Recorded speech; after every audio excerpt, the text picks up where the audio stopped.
মাত্র 2 দিন আগেই মার্কিন প্রেসিডেন্ট ডোনাল্ড ট্রাম্প ইউক্রেন যুদ্ধ নিয়ে রাশিয়াকে কঠোর বার্তা দেন। ট্রাম্প প্রকাশ্যে রাশিয়ার প্রতি ক্ষোভ প্রকাশ করেন এবং জানান যে পুতিনকে 50 দিনের মধ্যে শান্তি চুক্তিতে সম্মত হতে হবে, না হলে কঠোর মার্কিন নিষেধাজ্ঞা আরোপ করা হবে। ট্রাম্প বলেন, সেকেন্ডারি ট্যারিফ আরোপ করা হবে, যারা রাশিয়ার সঙ্গে বাণিজ্য করবে তাদের উপরও প্রভাব পড়বে। এর মাধ্যমে রাশিয়ার বাণিজ্য অংশীদারদের টার্গেট করা হবে। ট্রাম্পের ভাষায়, এর মাধ্যমে রাশিয়াকে গ্লোবাল ইকোনমি থেকে বিচ্ছিন্ন করা হবে, পাশাপাশি রাশিয়ার আগ্রাসন ঠেকাতে ইউক্রেনকে আকাশ প্রতিরক্ষা প্যাট্রিয়ট দেয়া হবে।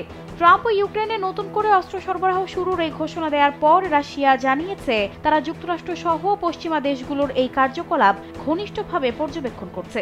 বুধবার এই তথ্য জানিয়েছে ক্রেমলিনের মুখপাত্র দিমিত্রি পেসকভ। তিনি বলেন, আমরা ইউক্রেনে অস্ত্র সরবরাহের বিষয়টি নিবিড়ভাবে পর্যবেক্ষণ করছি। বিশ্লেষকদের মতে রাশিয়া এখন শান্ত থাকা এবং কাজ চালিয়ে যাওয়া নীতি অনুসরণ করছে, যদিও ট্রাম্পের চাপ আদৌ পুতিনকে যুদ্ধবন্ধে প্ররোচিত করবে কিনা তা অনিশ্চিত। পেসকভ আরও জানান, ট্রাম্প ও রুশ প্রেসিডেন্ট ভ্লাদিমির পুতিনের মধ্যে নতুন কোনো ফোনালাপ বর্তমানে নির্ধারিত নেই, তবে প্রয়োজন হলে দ্রুত তা আয়োজন করা সম্ভব।